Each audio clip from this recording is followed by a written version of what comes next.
what happened in 20th century was passage from the whole era of world history, namely from society of producers to society of consumers.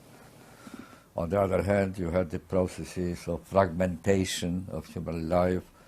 When I was young, it was ages ago, we were impressed by Jean-Paul Sartre, who told us that we need to create projet de la vie, project for life, and once we selected the project for life, we have to go step by step, consistently from one year to another, closer to this ideal. Now, tell that to the present-day youth, and they will laugh at you, really.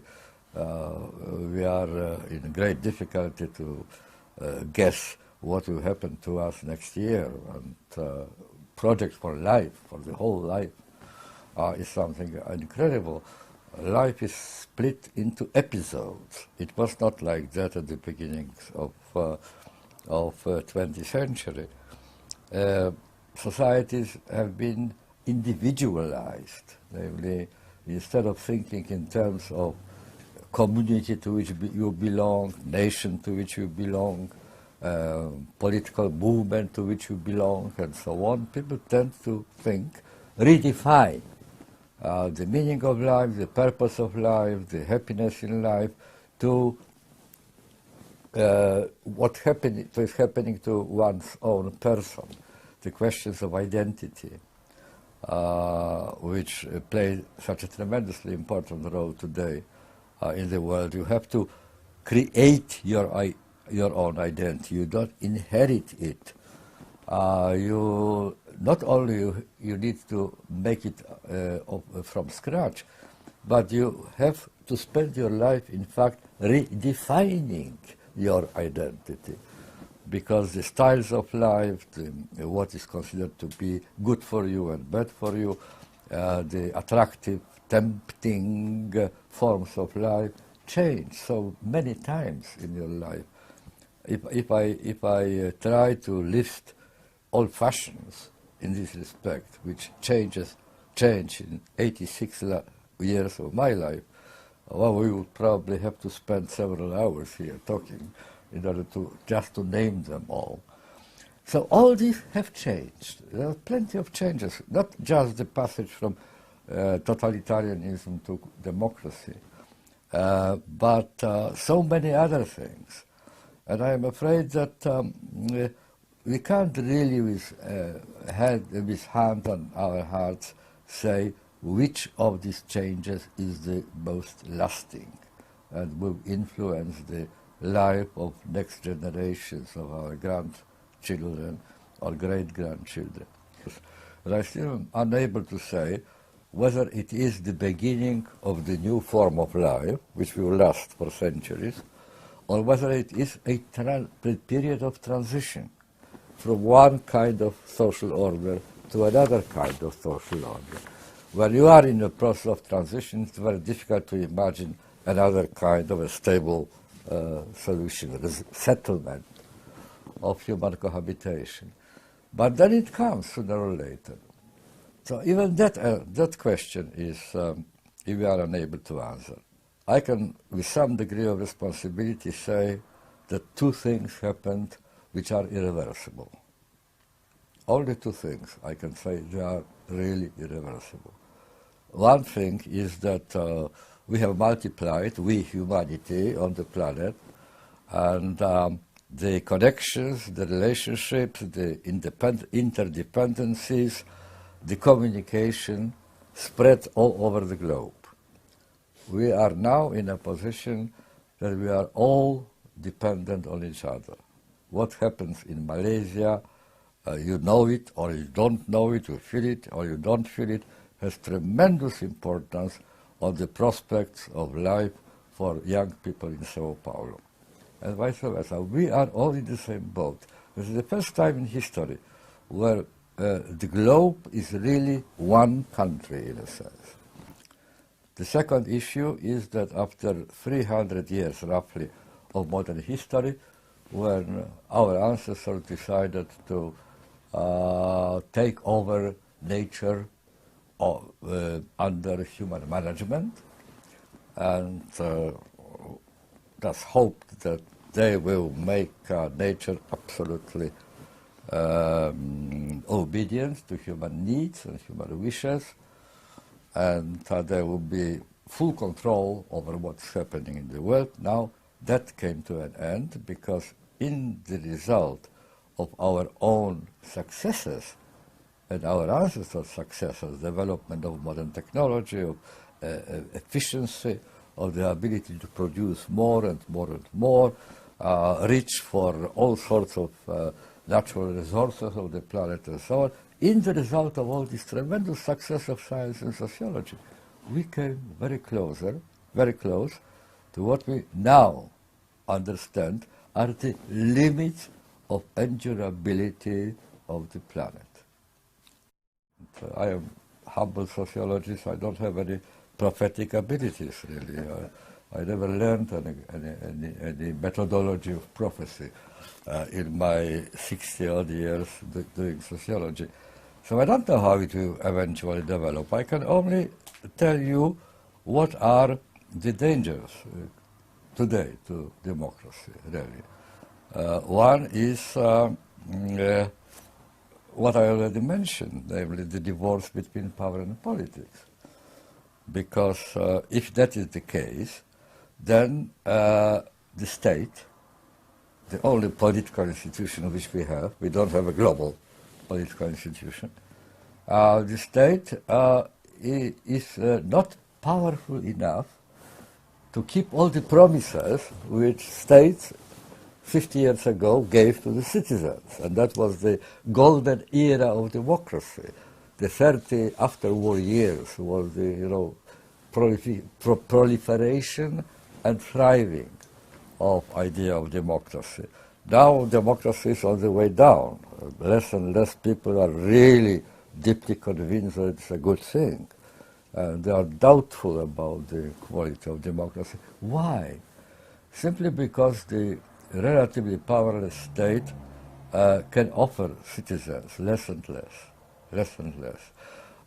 What states are doing, with very few exceptions, most states today are doing, is contracting out the many functions which state was expected to perform. Who knows, perhaps, here I am engaging in prophecy already, we will invent a global democracy sometime. And that would be a radical solution, mind you, because I don't believe that the framework of the nation state any longer is able to defend on its own the future of democracy, for reasons which I mentioned before. Right? So we will have to invent, not I am too old for that, but you and your generation will have to invent global equivalent to the inventions of our forefathers. They invented nationwide democracy, nationwide representative democracy, parliaments, modern parliaments. They invented jurisdiction, not a local, traditional, habitual, customary laws, but the one unified code of law for the whole country. All the things which create modern democracy, they invented. If Aristotle was invited to building of any of the contemporary parliaments, Aristotle, who first used the concept of democracy and described it, right? He would probably enjoy what he sees, because people quarrel, they represent different views, they argue, then they vote, they come to some agreement. He would like it. But then if someone told him that that is democracy, he would laugh, because democracy he described in ancient Athens was just people coming to the marketplace, and fighting each other and coming to some resolution. Which means that democracy is a notion which acquires over time in history different forms and different instruments, different strategies. So I can, of one thing, be sure that if you really invent global equivalent to nation-state democracy, then it will be a democracy, okay, but it won't be the institutions of democracy which we know, only bigger. It will be not similar to these institutions, because these institutions, which we now call democratic, were created, were adjusted to the needs of a nation-state.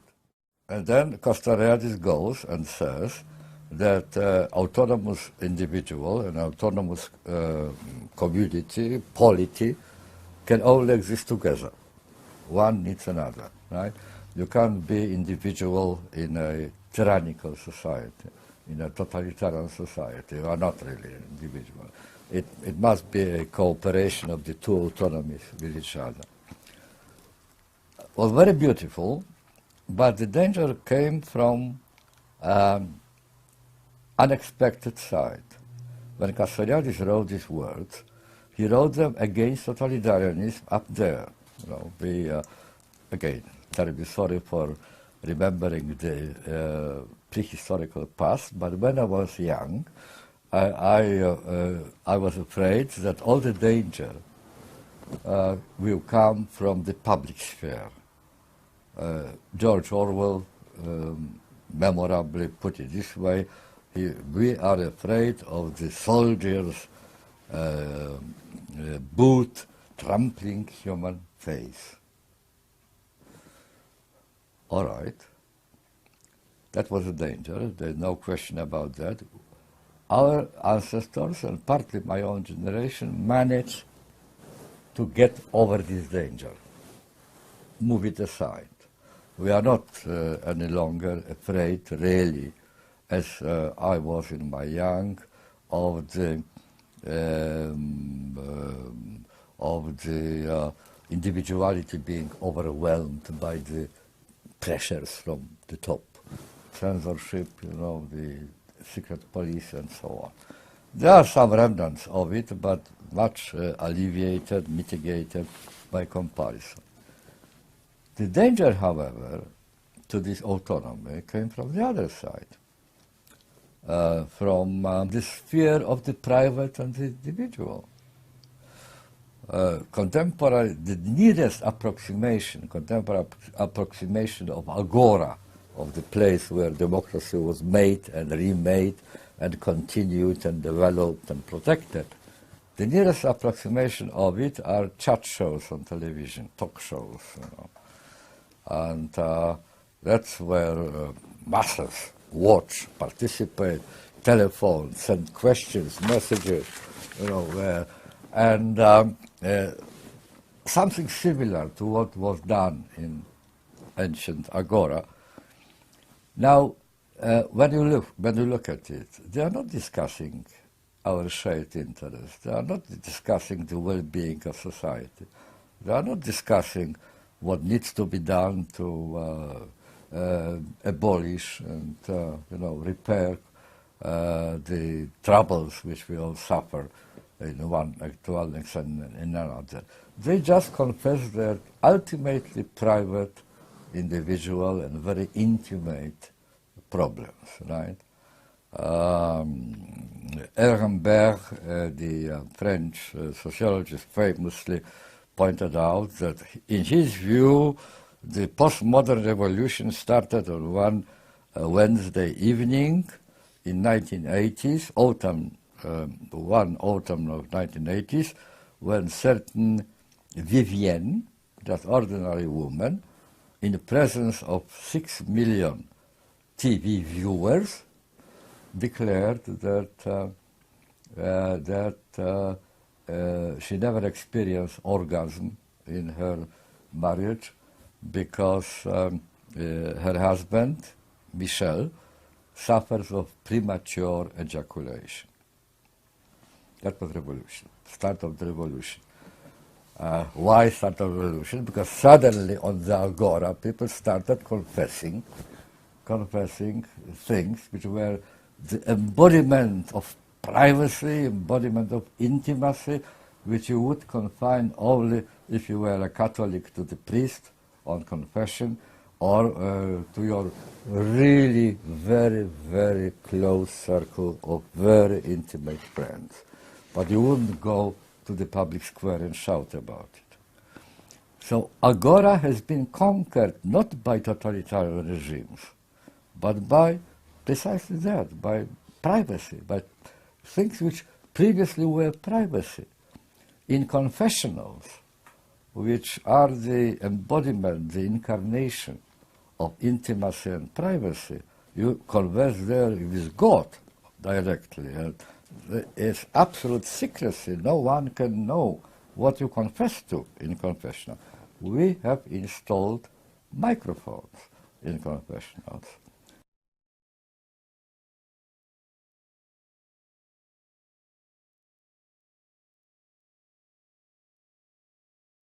One addict of Facebook confided in me, not confided, he actually boasted to me that he made 500 friends in one day. My reply was that I live 86 years, but I don't have 500 friends. I didn't manage to do it. So presumably, when he says friend and I say friend, we don't mean the same thing. It's a different kind of friend. I never heard when I was young the concept of network. I heard about human bonds, I heard about communities, this sort of thing, but not network. What is the difference between community and network? Community precedes you. You are born into a community. On the other hand, we have network. What is network? Unlike community, network is made and maintained, kept alive by two different activities. One is connecting, and the other is disconnecting. And I think that the attractiveness of the new type of friendship, Facebook type of friendship, I call it, is precisely in that. That it's so easy to disconnect. It is easy to connect, to make friends, but the greatest attraction is the facility of disconnecting. Just imagine if you have not online friendship, not online connection, not online sharing, but offline connection, real connection, face to face, body to body, eye to eye. Then breaking relationship is always a very traumatic event. You have to find excuses, you have to explain, you have to lie very often, and even then you don't feel safe because the partner would say, well, you have no right, you are swine, you are pig, you are whatever, overman, and so on. It's difficult, but on internet it's so easy, you just press delete, and that's it. Instead of 500 friends, you have 499, but it is only a temporary irritant because tomorrow you will have another 500. That undermines human bonds. Human bonds are a mixture of blessing and a curse. Blessing, because it is really tremendously pleasurable and tremendously satisfying to have another partner on whom you can rely and do something for him or for her. It's it's some kind of experience which is unavailable to the Facebook friendship. So it's a blessing. And I think that very many young people are not even aware what they lost because they never experienced this sort of situation. On the other hand, it is a curse because once you enter the bond, you expect to stay there forever. You swear, you take an oath, till death do us part, right? Forever. But what does it mean? It does mean that you mortgage your future. Perhaps tomorrow or next month or next year there will be new opportunities, now unheard of. You can't predict them, and you won't be able to pick them, these new opportunities, because you will be already tied by your old commitments, old obligations. So it's a very ambivalent situation, and hence the curious phenomenon of this person, solitary person in a crowd of solitaries, right? We are all in solitude and in a crowd in the same time. That there are two essential values which are absolutely indispensable for a satisfying, rewarding, relatively happy life. One is security, the other is freedom. You can't be happy, you can't have a decent, dignified human life in the absence of one of them, right? Security without freedom is slavery. Freedom without security is complete chaos, inability to do anything, plan anything, even dream about anything. So you need both.